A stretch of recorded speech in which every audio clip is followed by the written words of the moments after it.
Bismillahirrahmanirrahim. Assalamualaikum warahmatullahi wabarakatuh. Alhamdulillah, alhamdulillahilladzi hadana li hadza wa ma kunna linahtadiya laula an hadana Allah. Asyhadu an la ilaha illallah wahdahu la syarika lah wa asyhadu anna Muhammadan abduhu wa rasuluhu la nabiyya wa la rasula ba'da. Allahumma shalli wa sallim wa barik ala Rasulillah wa ala alihi wa sahbihi wa man wala wa la haula wa la quwwata illa billah. Amma ba'du. Bapak-bapak, ibu-ibu yang saya hormati, mari kita awali kajian kita pada pagi hari ini dengan bacaan basmalah. Bismillahirrahmanirrahim. Kemarin kita membahas bahwasannya Imam Al-Ghazali berwasiat untuk menjadikan waktu setelah sholat subuh hingga matahari terbit dengan 4 rutinitas. Rutinitas yang pertama adalah berdoa. Rutinitas kedua adalah berzikir. Rutinitas ketiga adalah membaca Al-Quran. Dan rutinitas keempat adalah bertafakkur. Kemudian Al-Imam Al-Ghazali memberikan wasiat kepada kita tentang adabu ma ba'da tulu'i syamsi ila zawal. Etika di antara waktu terbitnya matahari sampai tergelincirnya matahari. Jadi setelah matahari terbit sampai nanti zuhur, sebaiknya apa yang dilaksanakan oleh seorang muslim. Imam Ghazali mengatakan di dalam kitab Bidayatul Hidayah ini, fa idza tala'atis syamsu, ketika matahari telah terbit. Kalau sekarang subuhnya jam 4 nih, kira-kira jam 4 kurang berapa menit? 3.58, kira-kira jam 4. Lalu matahari terbit kira-kira jam 5:10 untuk awal November ini. Matahari terbit jam 5:10 kira-kira.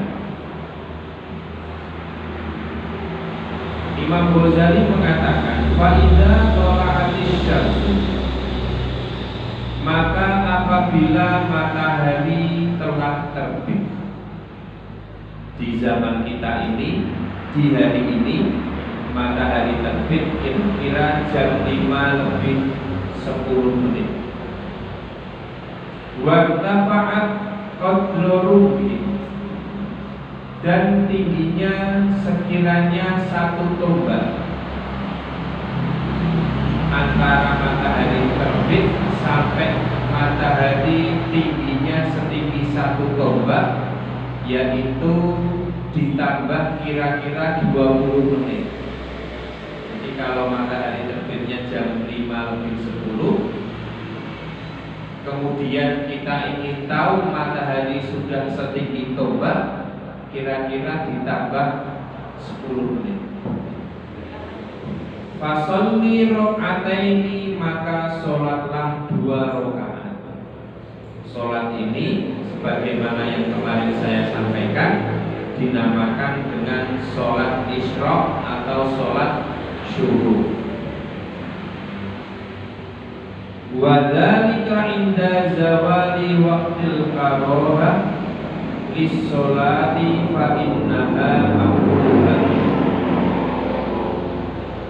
Dan itu dilaksanakan setelah hilangnya waktu makruh mengerjakan sholat.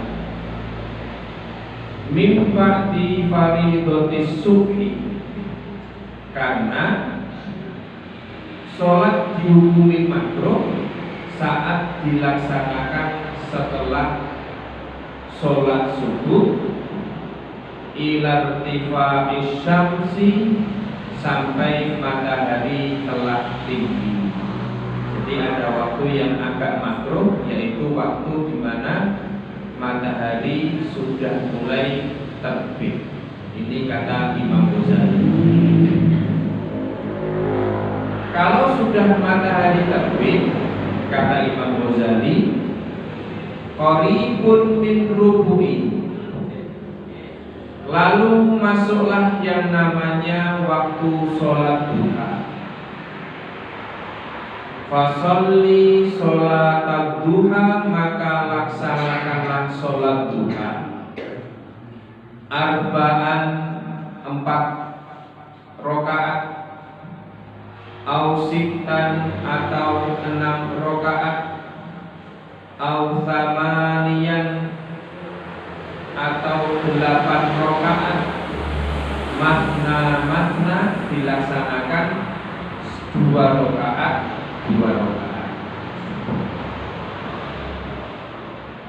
Faqad nukilat hadhil a'da kulluha an Rasulillah sallallahu alaihi wasallam. Telah dinukil jumlah rakaat ini, apakah sholat duhanya 2 rakaat, apakah sholat duhanya 4 rakaat, apakah sholat duhanya 6 rakaat, apakah sholat duhanya 8 rakaat. Semua itu berdasarkan dalil dari Rasulullah sallallahu alaihi wasallam. Nabi bersabda, wassolatu khairun kullaha, semua sholat itu baik, tidak ada sholat yang tidak baik, asalkan waktunya ditentukan oleh syariat dan niatnya pun juga harus benar. Faman syaa, maka barang siapa yang berkehendak, yaitu melaksanakan sholat sunnah, falyastakfir, hendaknya dia memperbanyak sholat sunnah.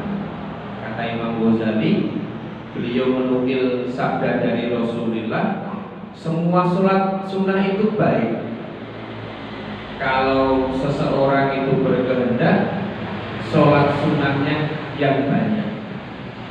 Wa man syaa, dan barang siapa yang berkehendak, falyastaqlil, maka mengambil yang sedikit juga diperbolehkan. Jadi kemarin atau dulu pernah saya sampaikan bahwasanya orang yang beribadah hanya fokus kepada ibadah yang wajib saja, maka dia seperti pedagang. Dia menjual barang dagangannya sebagaimana dia membeli barang dagangannya dari tengkulak. Dia tidak untung dan dia tidak rugi. Kalau orang itu fokusnya kepada ibadah wajib, tidak pernah ibadah sholat, ya orang itu seperti pedagang sing bebuk, bati boten, rugi boten. Tapi kata Imam Ghazali, orang yang melaksanakan ibadah wajib dan melaksanakan ibadah sunnah, maka dia seperti pedagang yang menjual barang dagangannya beserta dengan keuntungannya. Nah, tergantung kita iku badinipun ahli sholat wajib boten nate sholat sunnah, atau ahli sholat sunnah plus kalian sholat wajib. Falaisa baina quru'i syamsi wa zawali ratibatun minas sholat illa hadhihi. Tidak ada sholat di antara terbitnya matahari sampai tergelincirnya matahari kecuali sholat ini. Kemudian Bapak Ibu yang kami hormati, setelah selesai melaksanakan sholat duha, Imam Ghazali mengajarkan kepada kita, yaitu manusia di dalam menghadapi kehidupan dunia terbagi menjadi 4, yang waktunya antara matahari terbit sampai matahari akan tenggelam atau masuk waktu zuhur. Siapa golongan 4 itu? Tapi jangan menjadi golongan yang kelima. Di sini nanti akan disampaikan. Golongan yang pertama adalah golongan yang mencari ilmu yang bermanfaat dan dia ahli zikir. Golongan yang kedua adalah golongan orang yang disibukkan dengan berzikir dan membaca Al-Quran. Golongan yang ketiga adalah golongan yang berkhidmat kepada umat Islam. Dan golongan yang keempat adalah golongan orang yang mencari rezeki yang halal. Cuma itu saja. Apakah mencari rezeki yang halal? Apakah berkhidmat kepada umat Islam? Apakah dia disibukkan dengan membaca Quran dan berzikir? Atau dia disibukkan dengan menuntut ilmu dan berzikir kepada Allah? Yang kelima tidak ada. Terus kalau kita di pagi hari bekerja untuk mencari rezeki yang halal, suatu yang baik. Atau kita sudah pensiun, setelah pensiun mau apa? Berzikir kepada Allah, atau berkhidmat, atau thalabul ilmi. Ini sesuatu yang baik. Beliau Imam Ghazali mengatakan, Fama fadula anha min awqatika falaka fihi arba'u halatin. Lalu waktu yang tersisa penggunaannya terbagi menjadi 4 keadaan. Al-halatul ula wahiyah, keadaan yang pertama adalah al-afdalu, yang lebih utama. Imam Ghazali mengatakan keadaan pertama yang paling agung, keadaan pertama yang paling hebat adalah antasrifahu fi thalabil ilmin nafi' fiddin, yaitu waktumu digunakan untuk mencari ilmu yang bermanfaat dalam agama. Atau dalam bahasa kita, yang penting mencari ilmu yang bermanfaat, apalagi ilmu agama. Dunal fuduli, tidak digunakan untuk hal-hal yang tidak berguna. Menurut Imam Ghazali, yang paling berguna itu menuntut ilmu yang bermanfaat, lebih-lebih lagi menuntut ilmu agama. Tidak untuk mencari ilmu yang tidak bermanfaat.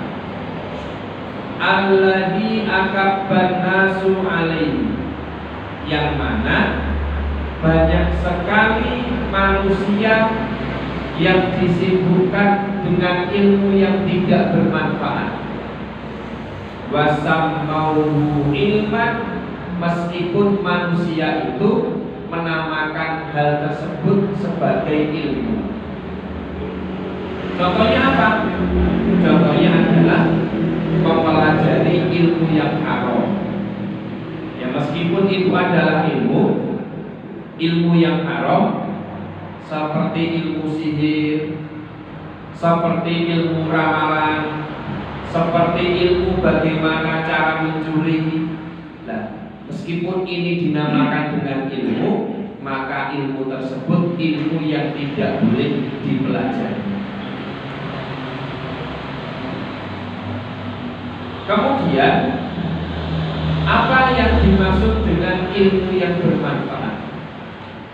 Kata Imam Ghazali, wal ilmu nafi, yang dinamakan dengan ilmu yang bermanfaat adalah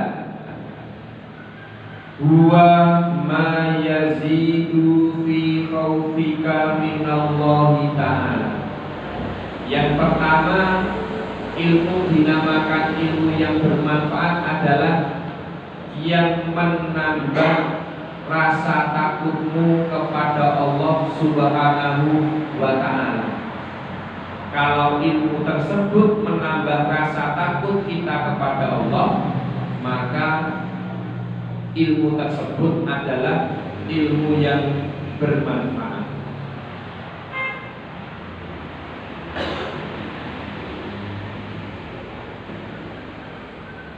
Wa yazidu fi basiratika bi uyubi nafsika. Yang kedua, ciri ilmu yang bermanfaat adalah bertambahnya makrifatmu, bertambahnya pengetahuanmu,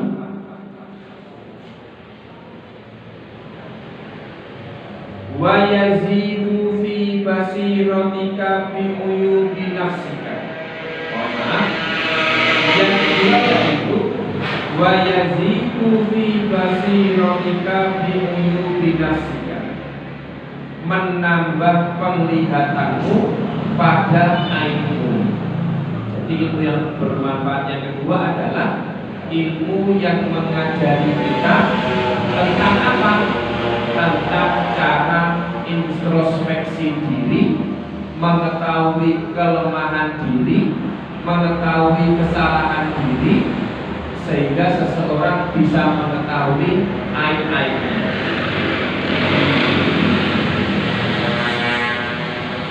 Yang ketiga, kata Imam Ghazali, wa yazidu fi ma'rifatika bi ibadati rabbika, menambah pengetahuanmu dalam beribadah pada Tuhanmu. Jadi ilmu yang bermanfaat itu ilmu yang menambah rasa takut kita kepada Allah, ilmu yang mengetahui tentang aib kita, ilmu yang mengetahui pengetahuan kita bagaimana beribadah kepada Allah, sehingga kita mengatakan Rabbana ma khalaqta hadza batila, wahai Tuhan kami, tidaklah Engkau menciptakan ini dalam keadaan sia-sia. Wa yuqallilu min rumbatika fid dunya, dan mengurangi rasa cintamu terhadap dunia. Wa yazidu fi rumbatika fil akhirah, dan menambah rasa cintamu terhadap akhirat. Sehingga kula niku gadah guru saya itu mengajari doa kepada saya. Doanya sangat bagus.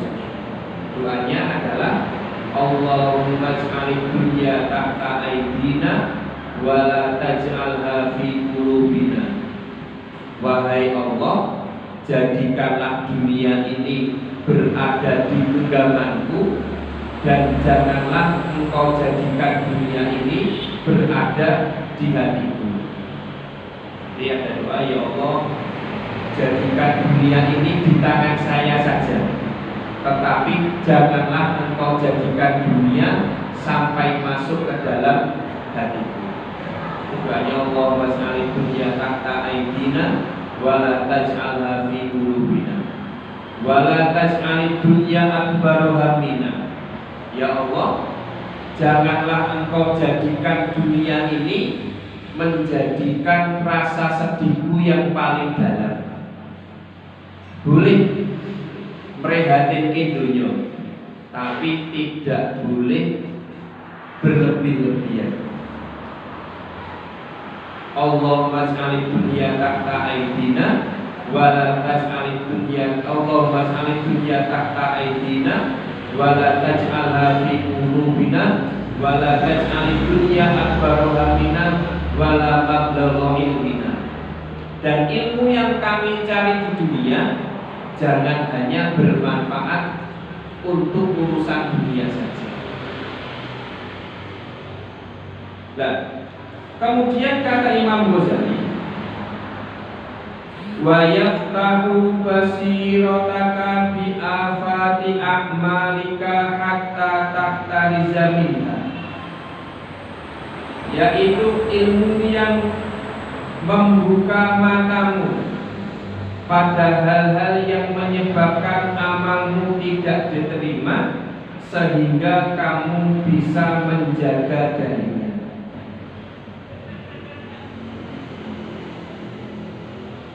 Kemudian Imam Ghazali memberikan warning kepada kita, wa kaifiyati talbisihi ala ulamas isu, dan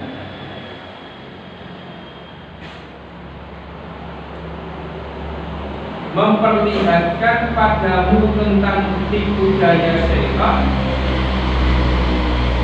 dan bagaimana mereka ulama-ulama yang su. Jadi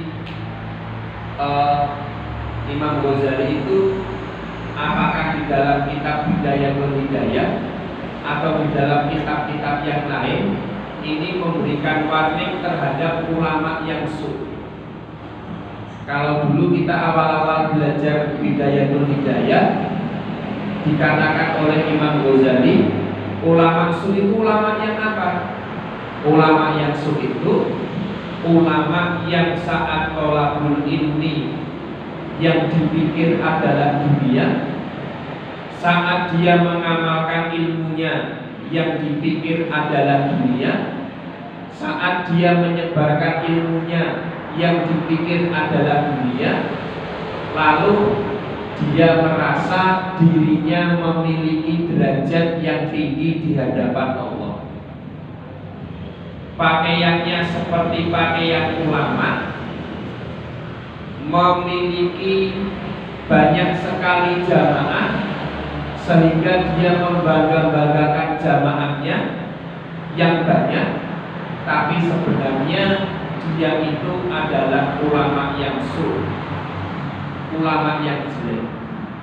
Kata Imam Ghazali, ulama yang su tersebut adalah saudaranya daripada Dajjal. Itu kata Imam Ghazali. Hatta araduhum limaktillahi ta'ala wa subtihi haitsu akal dunia bidin, sehingga itu mengantarkan mereka kepada kemarahan dan kebencian dari Allah, sebab mereka memperoleh harta dunia dengan cara menjual agama. Terus tolabul ilminya karena dunia, mengamalkan ilmunya karena dunia, mendakwahkan ilmunya karena dunia, kemudian memiliki jamaah yang sangat banyak yang dibangga-banggakan, kemudian dia merasa dirinya waliyun min auliyaillah, salah satu wali di antara wali-wali Allah. Ternyata apa? Ternyata kata Imam Ghazali, dia itu termasuk ulama yang su.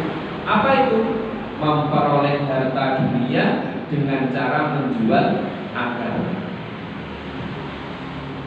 Wattakhadul ilma, ulama su itu, keterangan tambahan dari Imam Ghazali, menjadikan ilmu dari atan wa wasilatan, sebagai perantara ila ahdi amwalis salafin, untuk memperoleh harta dari pemerintah. Agar ketemu bupati, titip proposal. Agar ketemu kali gubernur, titip proposal. Agar ketemu kali menteri, titip proposal. Proposalnya cair, alhamdulillah itu bagian 15%. Nah, seperti itu terus. Dia itu dekat dengan ulama, ulama itu dekat dengan pemerintah, tidak untuk amar ma'ruf nahi munkar, tapi proyek pemerintah bagaimana agar mendapatkan uang dari pemerintah. Lalu karena dia ulama su, kalau pemerintahnya salah dianggap benar. Kalau pemerintahnya benar, ya tetap dianggap benar. Yang jadi problem itu apa? Pemerintahnya salah, tidak ditegur. Nah, dia ulama yang su. Kemudian kata Imam Ghazali, ulama yang su itu, selain dia itu menjilat hartanya pemerintah, wa akli amwalil awqaf, hobinya memakan harta wakaf. Harta wakaf selalu dia makan. Wal yatama, dan hartanya orang-orang anak-anak yatim. Wal masakinya, dan hartanya orang-orang miskin. Wa sarafa himmatahum tula naharihi, sepanjang harinya fokusnya apa itu? Untuk mencari harta. Ila tolabil jah, untuk mencari pangkat. Wal manzilah fi qulubil khalqi, dan posisi dalam hati manusia. Itu namanya ulama yang su. Umatnya diproyek, pemerintahnya diproyek. Untuk apa? Untuk kesenangan dirinya sendiri. Alhamdulillah kita di Muhammadiyah memiliki uswatun hasanah yang sangat baik, yaitu Bapak A.R. Fakhruddin. Itu beliau ulama yang sebenar-benarnya ulama. Beliau dekat dengan Pak Harto, tetapi tidak pernah menjadi orang kaya. Pada suatu ketika MH Ainun Najib itu protes dengan PP Muhammadiyah. Apa yang diproteskan? Apakah pimpinan pusat Muhammadiyah tidak bisa membelikan mobil yang layak untuk Pak Fakhruddin? Pertanyaannya, kenapa MH Ainun Najib protes kepada PP Muhammadiyah yang tidak membelikan mobil kepada Pak Fakhruddin? Karena pada suatu hari Pak AR itu ngisi pengajian numpak pit order, kejeblok dalane sing bolongannya rontok jero. Akhirnya dipun poroke niku pecah, jumuk mlebu rumah sakit. Iku diprotes, apa Muhammadiyah sing aume gede, duwe rumah sakit, duwe sekolah, duwe universitas, lah kok tegel men ketua PPN kok pengajian ngisi pengajian numpak pit order. Lah nek boten ngoten iku boten Pak Fakhruddin. Nggih mboten iku. Boten nate proyek. Nah, itu Masya Allah piantun ingkang luar biasa. Terus ini kata sebagian PP Muhammadiyah, gara-gara Pak Evaludin kita itu malu. Malu apa? Tidak bisa meneladani kesederhanaan. Nah, itu Pak Evaludin. Beliau ulama yang tidak saya membaca buku biografi beliau luar biasa.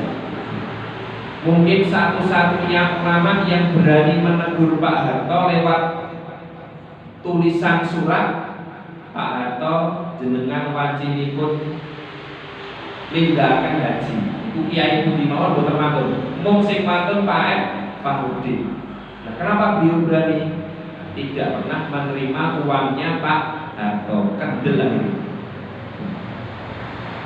Apalagi contohnya satu-satunya ulama yang berani mengatakan kepada Pak Harto, jenengan sampun terlalu lama menjadi presiden, pensiun mawon kados kula, sanesé mboten wonten. Itu Pak Evaludin.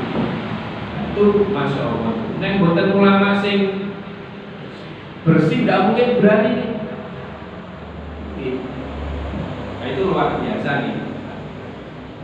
Nah, ternyata nih zaman saat ini tegak kali orang hebat, dekat dengan bupati, dekat dengan gubernur nih. Nah, ini ujung-ujungnya proposal. La haula wala quwwata. Nah, kemudian kata Imam Ghazali, wa tarrahum dzalika ilal mura'ah. Kemudian mereka itu spontan sekali